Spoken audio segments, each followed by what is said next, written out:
Pues bueno, aquí vemos los bloques narrativos de la obra. El amarillo es el primero, que vemos que es el cuello, el segundo que cae por aquí, el tercero que es el rosa, el centro que es el cuarto, el quinto y el sexto, ¿vale? Más o menos para que veáis la línea que sigue la narración de los acontecimientos.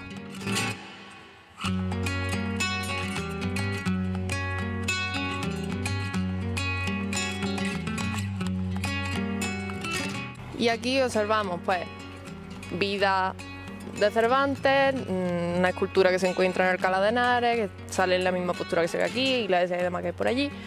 Nace aquí en el plan de los jeroglíficos y demás, pues se ve que es todo bebé, se lleva a tu coleguita con su hermano, se cogen un carromato, se van para Madrid, ahí los dos, todos coleguitas, se enamora de la farándula de Lope de Rueda y ahí es donde empieza toda la movida.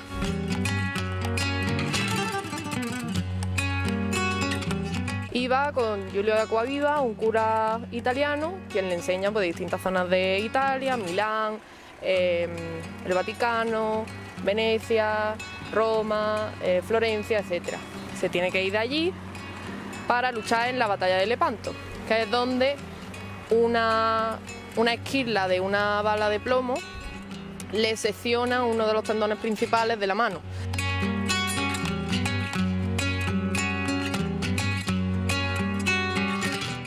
Pagan el rescate de los 500 escudos y consiguen liberar a Cervantes, quien vuelve a España.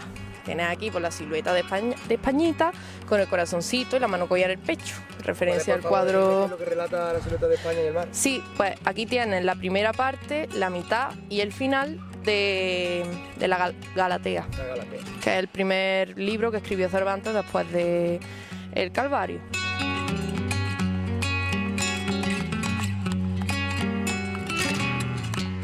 Ya aquí un poco de salseo rosa, como Cervantes se enrolla con Ana de Villafranca, estando ella casada, y tiene su hija putativa, por así decirlo, que es Isabel de Saavedra.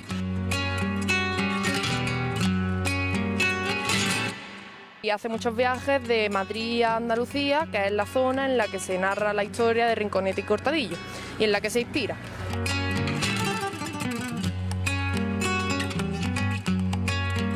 En una de esas idas a Sevilla, el banco para el que trabajaba Cervantes quiebra y le echan la culpa de haber robado dinero y demás y lo encierran en Sevilla, que es donde comienza a escribir El Quijote, la primera parte. Ya como algo más anecdótico, en esta parte se cuenta el odio que le tenía, o se le puede ver la cara, a Lope de Vega.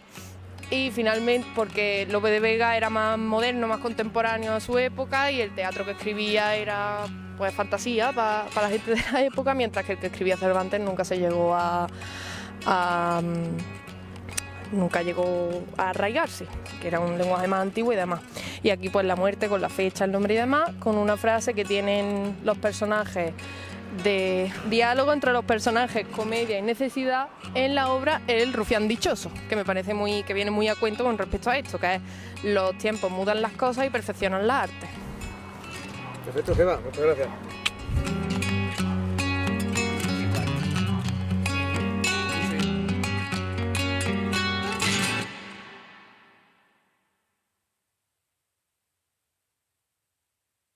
Si a día de hoy te paseas por las modestas calles de la ciudad de Antequera, es posible que acabes por toparte con una peculiar exposición en forma de mupis, con la diferencia de que no es publicidad lo que aquí se muestra. En su lugar encontraremos originales grabados que representan a figuras y personajes de una de las obras más importantes de la literatura universal, así como a su creador.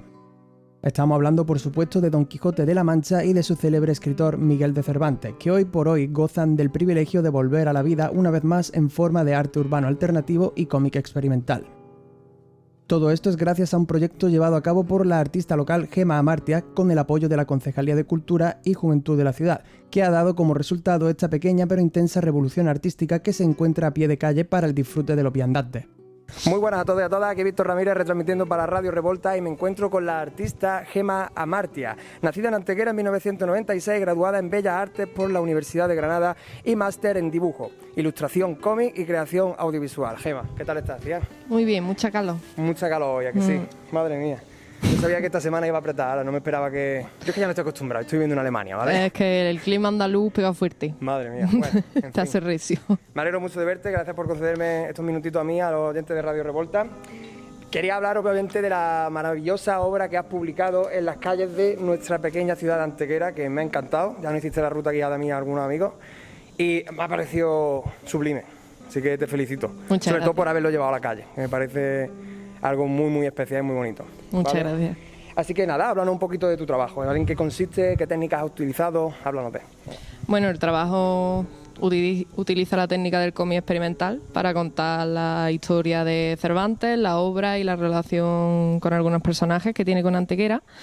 Y la técnica ha sido el dibujo digital, a través de la técnica digital con la aplicación Procreate, con el iPad, pues, historias del tema digital. Y pues no sé, poco más. O sea, a través de esa narrativa experimental pues se narra toda la historia condensada, las partes más importantes obviamente, porque el Quijote tiene 1800 y muchas páginas, entonces es complicado narrarlo al completo, ¿no? Pero se ha intentado condensar la información más importante en 7 figuras, en 7 emplazamientos que hacen Antequera ciudad cervantina.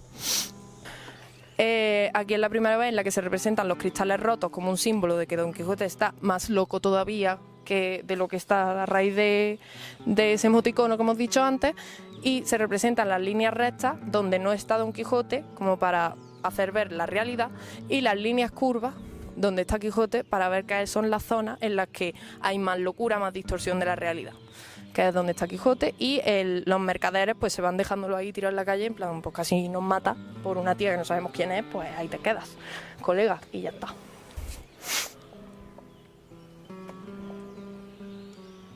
¿Cómo llegó a ti realmente la idea de realizar este proyecto y concretamente por qué Cervantes y el Quijote?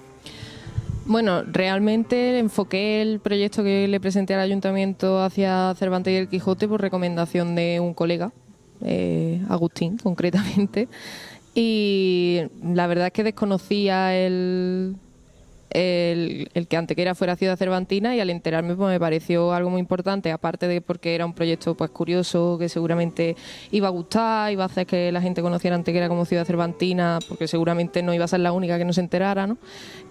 Aparte de eso, por dar a conocer que pertenecemos a una red de ciudades que va desde Latinoamérica, España, parte de Europa, Orán, Argelia, etcétera. Entonces, en Antequera tenemos muchísima cultura de los dólmenes, aparte de cultura local, pintores, escritores, poetas, etcétera.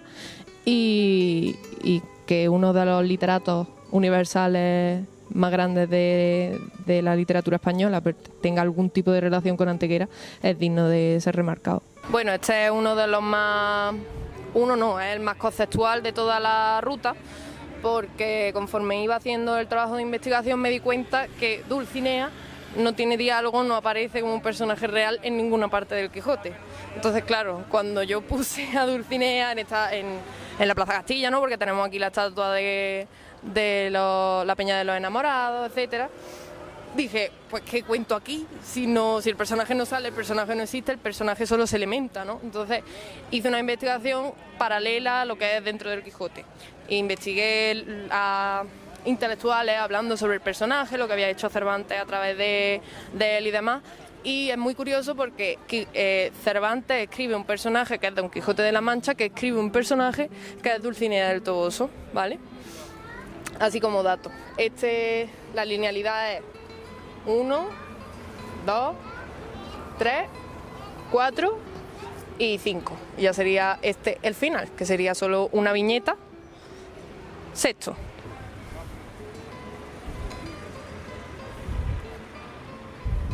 Mira, en la revista Somos habla de la influencia de Sergio García Sánchez, profesor de la UGR y teórico de la historieta. ¿Vale? ¿Puedes hablarme un poco de él, cómo ha influido realmente en tu trabajo? Pues la verdad, desde que empecé el máster, bueno, en realidad desde cuarto de carrera, como realicé un Erasmus, las clases optativas a las que podía optar en cuarto de carrera no las cursé, porque fueron los créditos que cursé en Holanda. Y desde entonces me hablaron mucho de él, de su trabajo, de su forma de enseñar, de su dibujo, lo investigué un poco y me atraía bastante.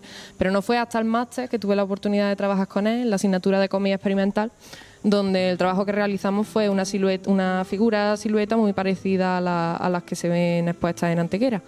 Y la verdad que, bueno, desde el minuto 1 que trabajé con él quise hacer mi trabajo fin de máster con él, porque es una persona muy profesional, muy entendido de esa narrativa experimental que forma parte de su investigación y demás. Y la verdad que a mí me pareció un profesor envidiable porque tiene una carrera tochísima. Ha ilustrado para el New York Times, ha hecho ilustraciones para la portada del País, no sé, además que es muy bueno en lo suyo y una persona que sabe perfectamente dónde tiene que empujarte y cuáles son las cosas que quizás te preocupan más, calmarte por un lado y pincharte por otro para que te preocupes por ahí y hacerte darle 50 vueltas más para pasar la investigación a un nivel que quizás no se ha llegado a tocar antes, ¿no? Entonces, la verdad que es un artista con todas las de la ley y fue un placer trabajar con él. En este se cuenta la historia de Rocinante, que se elige esta ubicación porque es la iglesia de los Padres Trinitarios y como era el fiel cordel y amigo del protagonista de la historia de Don Quijote, pues referenciando a cómo salvaron a Cervantes de su cautiverio en Argel, pues como un homenaje a la congregación. Aquí se cuenta pues el nacimiento de Rocinante en la primera parte, como en su juventud era un rocín bastante esbelto, muy activo, muy tal, pero llegaron las vacas flacas, época de hambre, y aquí como en una sombra de la noche en la que Don Quijote va a buscar a Rocinante para nombrarlo su caballo, como empieza pues a morirse de hambre, a quedarse súper canijo y demás, y de ahí sale el nombre, el rocín que era antes, el rocín que fue en su momento, no ahora. Don Quijote va a buscarlo, como vimos en la segunda parada, y lo ve como un rocín súper esbelto, súper bonito y tal, al mismo tiempo pues que nombra paralelamente, como ya sabemos, a Dulcinea como su amada.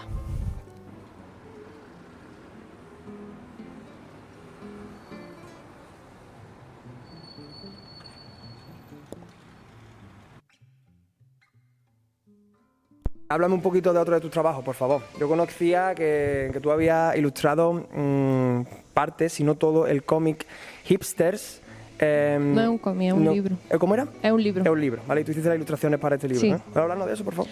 Pues fue desde hace 4 años, Dani Soler, que fue el que escribió el libro, en el momento en el que empezó a escribirlo me comentó ya que él quería que yo lo ilustrara, que hiciera la portada y demás.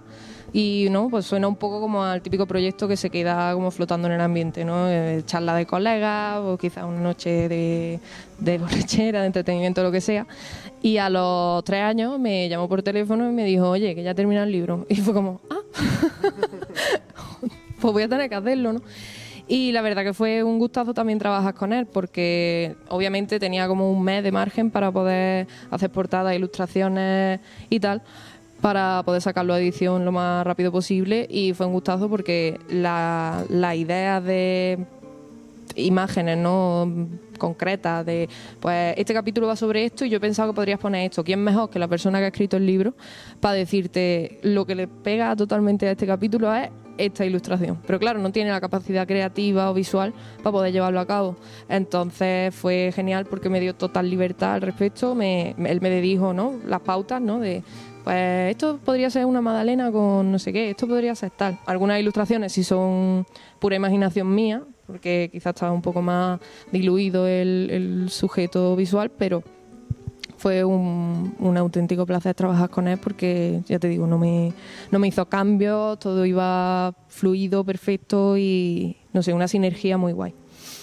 El stand de Rodrigo de Narváez, ya que nos encontramos en la Plaza San Sebastián, en la iglesia que hay detrás se encuentra el féretro donde está enterrado el primer alcaide de Antequera, Rodrigo de Narváez, quien tiene una ligera aparición dentro del Quijote, ¿vale?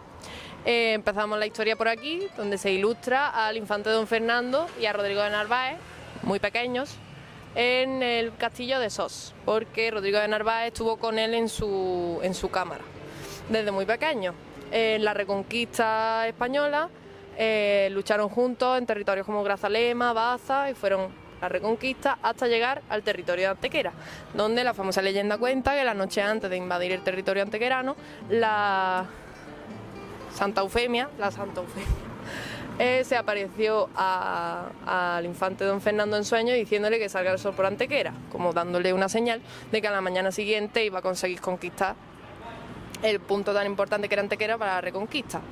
Aquí vemos a Rodrigo de Narváez con todo el ejército detrás, como el ejército moro, por así decirlo, está huyendo del castillo en llamas y cómo logran clavar el estandarte con el escudo de Antequera y reconquistarla finalmente. Rodrigo de Narváez quemó cuernos, vísceras, pezuñas, un montón de productos de animales que a la vera del río Guadalhorce, al lado de la Peña de los Enamorados, que hizo sentir en peligro a las vacas del ejército granaíno, que generó una estampida que dejó solo con vida a un mensajero, que fue el que contó la leyenda de cómo Rodrigo de Narváez, con sus 150 soldados, venció a un ejército de 1500 del ejército de Granada. Y aquí están todos pues celebrando felizmente. Y de ahí viene la expresión "aquí huele a cuerno quemado", que expresa desconfianza o escepticismo por una situación que bien podría ser una trampa. Pues cuéntame qué tal ha sido la colaboración con el Ayuntamiento de Antequera y relátame un poco a grandes rasgos el recorrido de todo el proceso de desarrollo desde que presentaste el proyecto hasta que lo pusiste en la calle. La verdad que fue bastante curioso porque fue a raíz de entregarle una lámina digital del trabajo que realicé en el Ruido del año pasado en la Casa de la Juventud, que le pregunté a Ana Alcaide qué podía hacer para presentar un proyecto aquí en Antequera, porque llevaba mucho tiempo como dándole vueltas y yo me veía en un momento profesional en el que era el momento perfecto para romper esa barrera, ¿no? Y fue curioso porque estaba de vuelta en el bar Le Bistrot, local aquí. ¿Cómo no? ¿Cómo no? Institución. Donde nacen las ideas. Y escribiendo en el diario, ¿no? Pues qué podía hacer, qué cosas presentar y demás. Y no había pasado ni una hora desde que le había entregado la copia del cuadro, que me llamó y me dijo: en una semana tienes cita con la concejala Elena Melero para presentarle un proyecto totalmente abierto, lo que quisiera, tal, y me pareció súper curioso. Entonces, desde ese momento empecé a darle vueltas y fue cosa de quizá 3 o 4 días antes de la reunión, que iba, ¿no?, capacidad creativa a veces merma, entonces claro, el truco es salir de la habitación donde estás metido, tal, darte un paseo, cambiar el prisma y para claro, adelante, y que surjan las ideas. Y fue pasando por aquí, por el paseo, que vi los mupis que hay en el paseo, me acordé de este trabajo que habíamos realizado con Sergio Sánchez. Ya había hecho un poco de investigación previa sobre por qué Antequera era ciudad cervantina y demás, y los sitios, cuando los coloqué en Google Maps para guardarlos y demás, me di cuenta que hacían una ruta que atravesaba toda la ciudad, que te daba a conocer quizá barrios más apartados, como puede ser el barrio Girón, como puede ser otra zona, Trinidad, etcétera. Y fue ver los MUPI y eso, y de repente pensé en la figura que hice para el trabajo de cómic experimental en el mapa, y fue como, ya estaba ahí. Fui corriendo, sí. Claro, fui corriendo para casa, lo apunté, más o menos lo dejé listo, y ya pues en esos 3 o 4 días que tenía restantes pues terminé el proceso del proyecto principal. Perdona que te interrumpa un segundo. Dime. Mira, yo lo he buscado en el diccionario de la Real Academia, lo he buscado por varios sitios. Yo no sé lo que es un MUPIs. ¿Me lo puedes explicar, por favor? Los MUPIs son la superficie en la que se encuentran los dibujos. Los dibujos, vale. Aquí, por ejemplo, pues son los que donde ponen la publicidad, quizás un poco son similares a los de las paradas de autobuses donde ponen los anuncios, pues más o menos tienen el mismo tamaño, estandarte y demás, no tienen la... De hecho, es un poco la sensación que da la obra cuando la ves de lejos, hasta que te acercas, ¿no? Da como un poco la sensación de que es como una obra publicitaria, realmente, ¿no? Claro. Pero sí. Claro.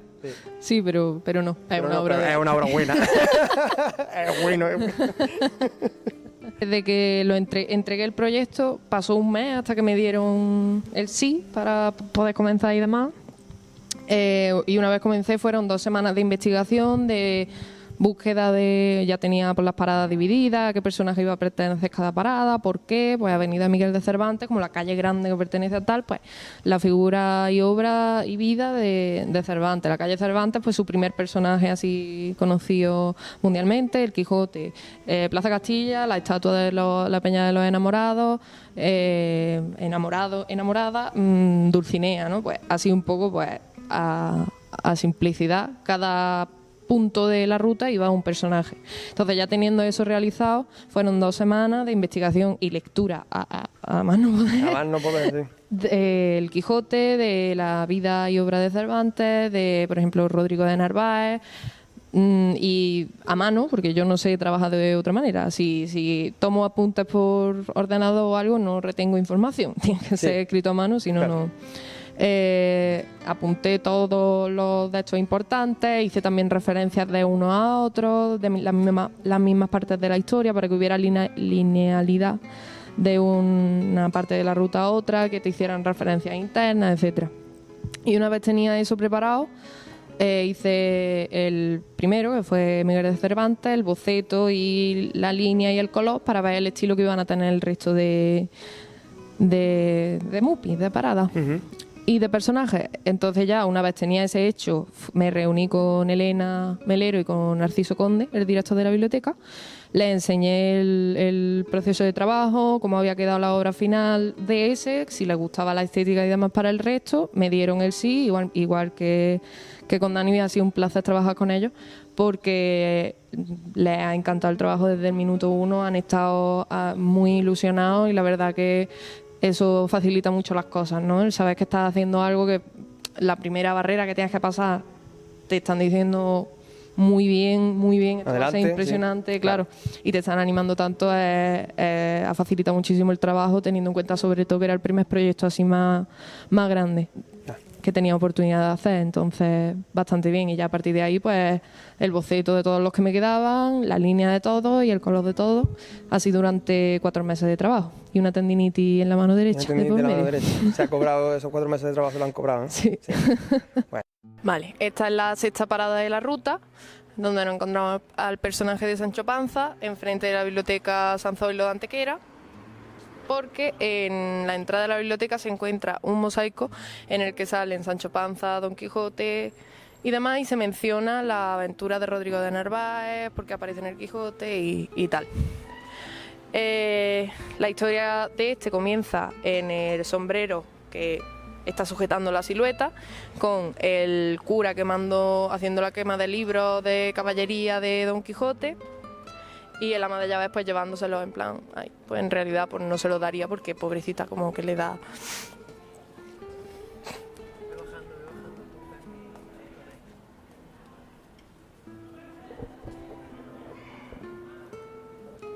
¿Qué sensaciones te transmite haber llevado tu trabajo directamente a la calle? La verdad que me produce muchísimo placer, porque desde que empezamos con las llaves en Mollete Colesti hace cosa de 3-4 años, mi objetivo principal era llevar el arte a la calle. En ese momento lo hacía a través de la cartelería y demás, pero sí es verdad, ¿no? Porque siempre pues, graffiti, el street art a través del pegar papeles en la calle y demás. En otras ciudades se ve muchísimo más y era como un poco una idea que me atraía bastante, pero que no veo que se adapte al modelo de ciudad que tenemos en Antequera. Entonces, la verdad fue mi objetivo desde el principio y me parece mucho más interesante que hacer una exposición en un museo o llevarlo a un terreno más cerrado, porque al final es algo que tú puedes ver por la calle, ¿no? Y te puedes dar un paseo y encontrarte uno, otro día ir de compra y encontrarte otro, o cualquier cosa, y no sé, que en un día rutinario, en una de las paradas que haces durante todas las tareas que tienes que llevar por delante, te encuentres una pieza que no sepas lo que significa, luego pases por delante otra vez y a la tercera o cuando sea te pares, la observes y digas, oye, ¿esto? Y ya te produce un tipo de curiosidad, te enteras de cosas, que tampoco tiene que ser que vayas directamente a verlo, sino que estás ahí y de repente un día, pues, que menos te lo esperas, te fijas y dices, ¡ay! No, esa búsqueda de que se despierte un poco la curiosidad de la gente que transita las calles de Antequera y que descubra partes de la ciudad que desconocíamos hasta cierto momento. Me parece bastante interesante. También lleva cierto tipo de lenguaje que no han sido dados a la gente que no pertenece a la élite o a la academia, a llevarlo a un modelo callejero, algo que acerca cada vez más al pueblo a las artes más especializadas o más vanguardistas. Sí. Aquí nos encontramos el final de la historia de Don Quijote, Ya Alonso Quijano comprenderemos más tarde por qué se llama así en vez de Don Quijote de la Mancha volumen 2. Aquí vemos, igual que al final del capítulo anterior, por así decirlo, seguir emprendiendo aventuras, aquí vemos cómo llegan a la siguiente, que la siguiente resulta ser la boda de Quiteria y Camacho. Finalmente, y ya como un prólogo al desenlace de la obra de Cervantes, vemos a Don Quijote enfrentándose con el caballero de la Blanca Luna, que resulta ser no otro que Sansón Carrasco, finalmente consiguiendo que Don Quijote vuelva a casa, ya que lo vence en combate. Don Quijote vuelve a casa y no vuelve a coger la arma durante un año, esperando él que en ese año pues se dedicara a la tierra, pudiera recuperar su cordura y pudiera morir tranquilo en casa. ¿Qué pasa? Que contrario a su iniciativa, Don Quijote muere de pena en su cama, recuperando la cordura, volviéndose a Alonso Quijano, donde una de las últimas palabras que dice en el último capítulo de Don Quijote de la Mancha es vivir loco y morir cuerdo. Y aquí vemos tanto a Sancho, al cura y a la ama de llaves acompañándolo en su lecho de muerte, referenciando la muerte de Cervantes en el estilo de dibujo. Gemma, ¿qué prevés para el futuro de tu obra? Además de esta obra que ya has realizado, para futuros proyectos. Pues la verdad que soy un poco vaivén, porque, por ejemplo, este proyecto era porque quería investigar el cómic experimental, ya habiéndolo hecho antes, ¿no? Entonces como una meta personal, ¿no? De poder hacerlo bien. Una vez lo hago bien, ya quiero pasar a otro tipo de lenguaje, otro tipo de técnica. Y personalmente ahora quiero investigar la pintura, más por el cubismo, surrealismo, así. Estoy ahí en proceso de creación un poco, y de investigación personal sobre qué tipo de estilo quiero darle, pero totalmente alejado del cómic, o sea, es que es así. ¿Algún agradecimiento? Pues... Mucho, ¿no? Demasiado. Pues no sé, me gustaría agradecer a toda la gente que ha estado aguantándome estos 4 meses, ataque de ansiedad tras ataque de ansiedad, porque no me iba a dar tiempo, pero en verdad sí me iba a dar tiempo y me ha dado tiempo, pero tú sabes, uno siempre le gusta hacerse el pena. A, no sé, todos los profesores que me han apoyado durante la carrera, mi familia, etcétera, y especialmente a Manolo Grajera. Fue un profesor de dibujo que tuve en segundo de carrera, pobre falleció hace un par de años. Y la verdad que ese hombre, la devoción que tenía por su trabajo y por sus alumnos, por el dibujo y demás, era indescriptible. Maravilloso. Pregunta bonus. ¿Cuál es la mejor mandarina que te has comido en tu vida? Me la comí en Holanda, venía de España el 23 de enero de 2017. ¿Quién mira de España? ¿Tú o la mandarina? Mandarina. Señoras y señores, con todos ustedes, Gemma Martia, una magnífica artista de la ciudad de Antequera. Si tenéis la oportunidad de echarle un vistazo a su obra, os dejaré un enlace donde podéis acceder al catálogo de dicha obra y donde podéis disfrutar del trabajo tan espectacular que ha realizado. Muchísimas gracias. Aquí Víctor Ramírez retransmitiendo para Radio Revolta. Hasta pronto. La exposición estará disponible en las calles de la ciudad de Antequera hasta el 3 de octubre de 2021. El enlace en la descripción os dará acceso al catálogo y a los emplazamientos de la ruta. Gemma, muchísimas gracias, amiga. Bien.